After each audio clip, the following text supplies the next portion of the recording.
तो अब हम लोग बात करेंगे HTML टेबल की। तो इससे पहले कि मैं आपको कोड में बताऊं, मैं टेबल के बारे में एक चीज बताना चाहता हूं। ये आप देख सकते हो, ये एक टेबल का एग्जांपल है और इसमें आपको टर्म समझने की जरूरत है, रो और कॉलम। अगर आपको आता है तो ठीक, नहीं तो आप ये समझो कि रो क्या होता है कि जो भी हॉरिजॉन्टल है बॉक्सेस बने हुए हैं वो इकट्ठे मिलाकर एक रो बनते हैं, और जो भी वर्टिकल जो खंभे जैसे बनते हैं स्ट्रक्चर उसको बोलते हैं कॉलम। तो ये जो पूरे के पूरे जो बॉक्स यहां से यहां तक मिला के बना हुआ है वो कॉलम 1, ये कॉलम 2, ये कॉलम 3, ये कॉलम 4, ये कॉलम 5। और रो क्या होगा, हॉरिजॉन्टल बॉक्सेस को कंबाइन करके रो 1, रो 2, रो 3, रो 4, रो 5। ठीक है। तो टेबल का जो टैग है उसका नाम टेबल ही है। तो आपको क्या करना है, एक टेबल टैग ओपन और क्लोज करना है। इसके बीच में आपको सबसे पहला काम क्या करना होता है, रो बनाना होता है। ठीक है। जितने भी आप रो बनाओगे उसके बाद उसके अंदर आप कॉलम बना सकते हो। तो रो के लिए हमारे पास जो टैग है वो होता है TR। तो सपोज कर लीजिए कि हमें 3 रो बनाना है, तो मैं क्या करता हूँ, 3 TR बना देता हूँ।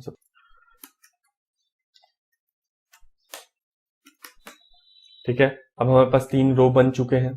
अब मैं इसके अंदर क्या करूंगा कि कॉलम बनाऊंगा। कॉलम बनाने के लिए हमारे पास जो है टैग उसका नाम है TD। ठीक है। तो TD मैंने लिखा, ओपन और क्लोज कर दिया। अब इसके अंदर हम लोग लिख सकते हैं कुछ भी, डेटा 1। सेम उसी तरीके से मान लीजिए हमारे पास, मैं चाहता हूं कि हर एक रो में 2 कॉलम हो या 3 कॉलम हो, मैं हर एक रो में 3 कॉलम बनाता हूं। ठीक है। और इसका नाम कर देता हूं डेटा 2। सेम उसी तरीके से मैं कर देता हूं डेटा 3। अब जो नीचे 2 रो है उनमें भी 3-3 हमें बनाना पड़ेगा। तो मैं क्या करता हूँ, इसमें भी इसी को कॉपी पेस्ट कर देता हूँ। इसको 3 की जगह पे कर देता हूँ 4, और यहाँ पे 5, यहाँ पे 6। सेम काम इस रो के साथ भी करते हैं। इसमें भी 3 डेटा डाल देते हैं, 3 कॉलम, और यहाँ पे कर देते हैं 7, यहाँ 8, यहाँ 9। और अब इसको सेव करके हम लोग देखते हैं ब्राउजर पे कि क्या होता है। तो अब देखो हमारे पास आ गया एक टेबल जैसा structure, data 1, data 2, data 3, data 4, data 5, data 6। अब ये अच्छा इसलिए नहीं लग रहा क्योंकि इसमें बॉर्डर नहीं है। तो सबसे पहला काम हम लोग क्या करते हैं, एक एट्रीब्यूट लगाते हैं, बॉर्डर। तो यहां पे आपको टेबल पे एक एट्रीब्यूट मिलता है बॉर्डर। तो इसमें आप पिक्सल में डिफाइन कर सकते हो कि कितना मोटा बॉर्डर होना चाहिए। तो फिलहाल मैं 1 पिक्सल ही रखता हूं। अब मैं इसे रिफ्रेश करता हूं तो अब आप देखो ये टेबल बन गया होगा। अब यहां से आप मैच करने के ट्राई करो जो मैं आपको बता रहा हूं। ठीक है। तो इसमें मैं इसको पहले छोटा करता हूं। अब यहां से ही साथ साथ आप देखते जाओ। पहला रो है उसमें डेटा 1, डेटा 2, डेटा 3 है। अब ये देखो, पहला रो डेटा 1, डेटा 2, डेटा 3। दूसरा रो जो है हमारे पास है वो है डेटा 4, डेटा 5, डेटा 6। तो ये हो गया हमारा रो। फिर तीसरा रो, अब डेटा 7, डेटा 8। तो इस तरीके से हमारे पास बन गया एक टेबल। अब क्या होता है कि हो सकता है हमें टेबल का हेडिंग देना हो। ठीक है, डेटा। तो हम लोग हेडिंग कैसे देंगे, तो एक काम करते हैं, हेडिंग लेने के लिए हम लोग एक और पहले रो बनाएंगे, और हेडिंग के लिए हमारे पास जो टैग होता है उसको बोलते हैं TH। ठीक है, टेबल हेडिंग। तो अब 3 हमारे पास कॉलम है तो हमें 3 हेडिंग भी देना पड़ेगा। तो मैं क्या करता हूँ, TH बनाया और यहाँ पे डाल देते हैं हेडिंग 1, या हेडिंग 1 की जगह पे मैं लिख देता हूँ कॉलम 1, थोड़ा मीनिंगफुल हो जाएगा। कॉलम 1।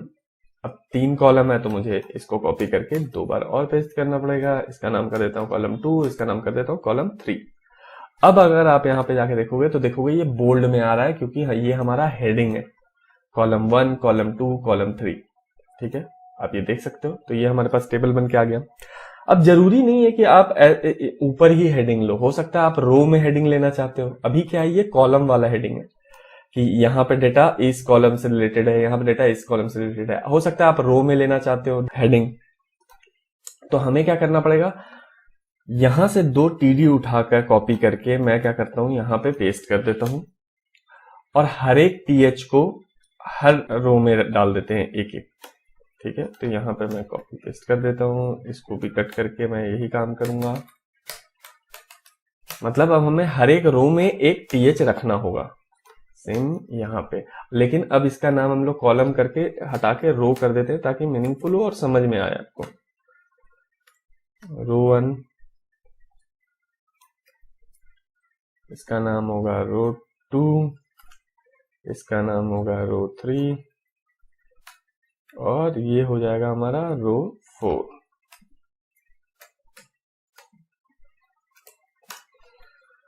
अब आप देखो, अब इसमें देखो आप कि किस तरीके से चेंज आने वाला है। ये देखो रो 1, रो 2, रो 3, रो 4। अब देखने वाली बात यह है कि यहाँ पे एक डेटा गायब हो गया, इसका मतलब हमने ऊपर में कम डेटा दिया है। बाकी जगह पे 4 था हमारे पास, टीएच और टीडी मिला के, यहाँ पे सिर्फ 3 है, तो हमें एक और देना पड़ेगा। यहाँ पे हम लोग 4 कर लो, जो भी है कब कर सकते हो वो आपकी अपनी मर्जी। अब यहाँ पे रिफ्रेश करेंगे तो हम पास डेटा आ गया। तो हमें कोशिश ये करनी है कि हम अनइवन ना रखें।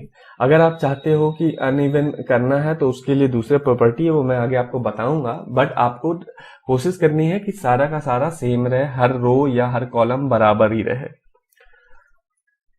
अब जो एक इंपॉर्टेंट बात समझने वाली बात है कि जरूरी नहीं है कि यहाँ पे हम लोग सिर्फ टेक्स्ट ले सकते हैं। हो सकता है यहाँ पे हम लोग इमेज टैग भी ले सकते हैं।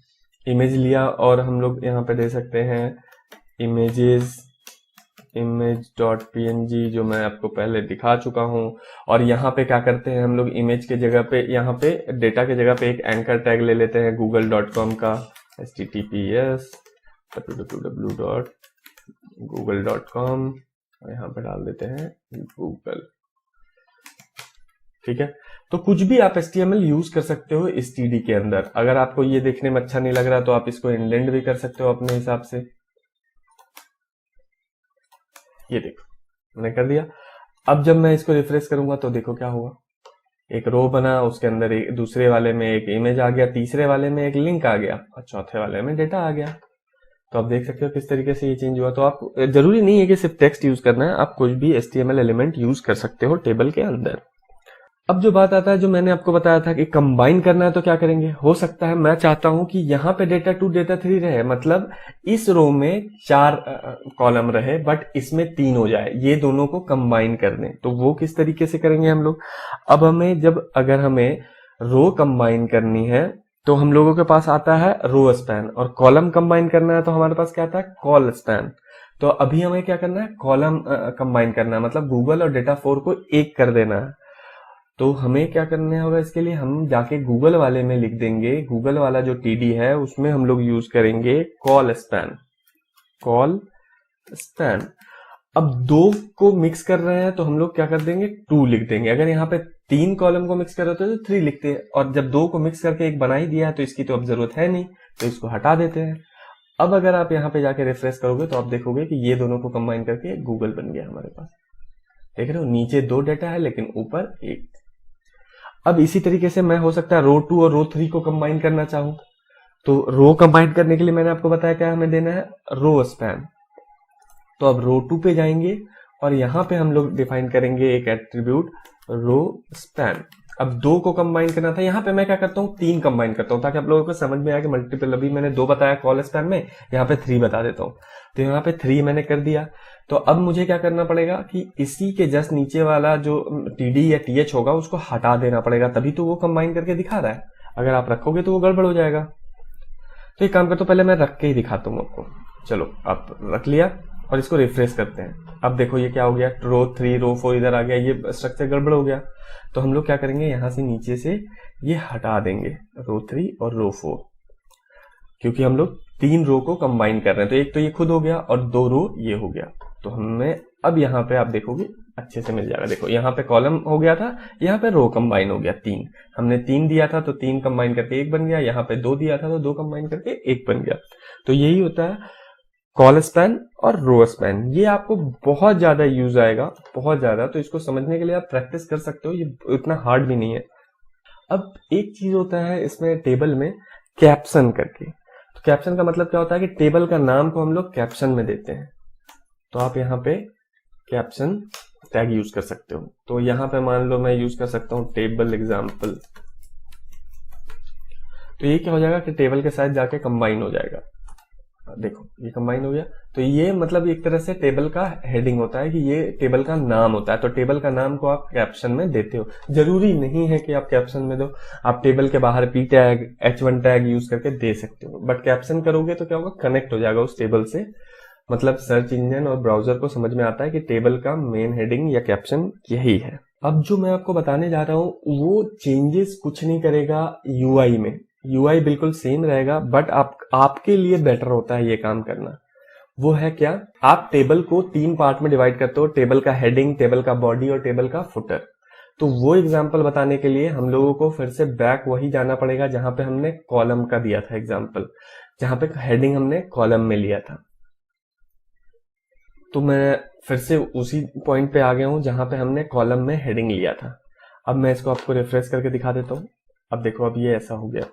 तो ये जो अब मैं आपको बताने वाला हूं, table heading, table body, table footer, वो कोई भी ज्यादा डिफरेंस क्रिएट नहीं करेगा यूआई में, बट वो आपके लिए बहुत बेटर होता है कि वो आप एक तरह से कंबाइन करके रख सकते हो उनको, स्टाइलिंग के लिए भी बहुत बेटर होता है। तो यहाँ पे मैं क्या करना है कि यहाँ पे जो हेडिंग था उसको मैं टेबल का हेडिंग मान लेता हूँ, ठीक है। तो यहाँ पे टेबल हेडिंग के लिए हमारे पास जो टैग होता है उसका नाम होता है टी हेड।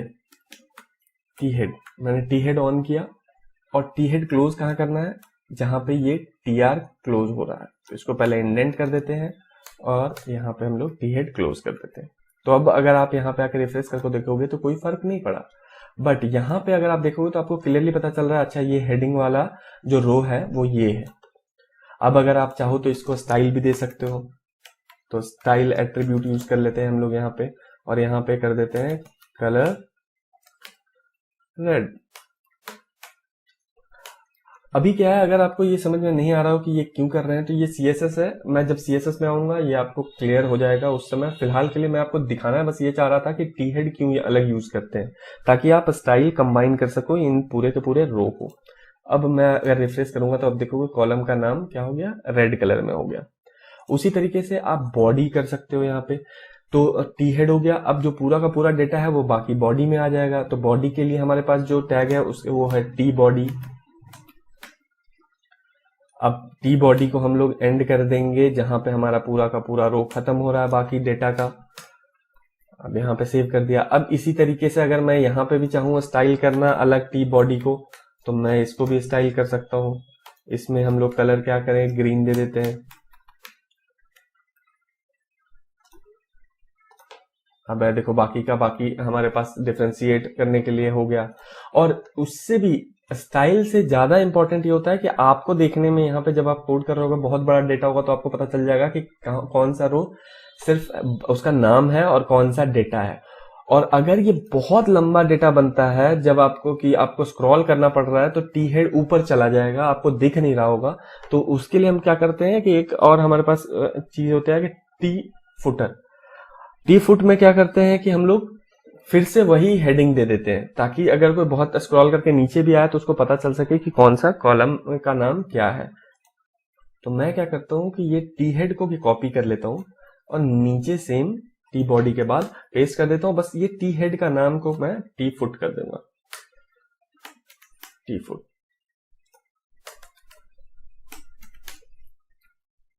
अब जब मैं यहाँ आके रिफ्रेश करूंगा आप देखोगे कॉलम 1, कॉलम 2, कॉलम 3। अगर ये बहुत बड़ा डेटा होता तो हमारे लिए जरूर काम आता टी फुट भी, क्योंकि जब हम लोग स्क्रॉल करके नीचे चले जाते तो हमें नीचे से पता चल रहा होता कि उस कॉलम का नाम क्या है, ये किस चीज का डेटा है। तो आई होप आपको क्लियर हो गया हो टेबल। ये थोड़ा इंपॉर्टेंट था, वैसे ज्यादा यूज होता नहीं है आज के डेट में, पहले बहुत ज्यादा यूज होता था, अब नहीं होता। अब जब आप ईमेल डिजाइन कर रहे होते तो टेबल डिजाइन में बहुत काम आता है। तो दोस्तों अगर आपको ये वीडियो पसंद आया तो वीडियो को लाइक कर दो और चैनल को सब्सक्राइब कर लो, ताकि आपको चैनल को दोबारा ढूंढना ना पड़े और जब भी मैं कोई ऐसा कंटेंट बनाऊं तो वो आप तक पहुंच सके।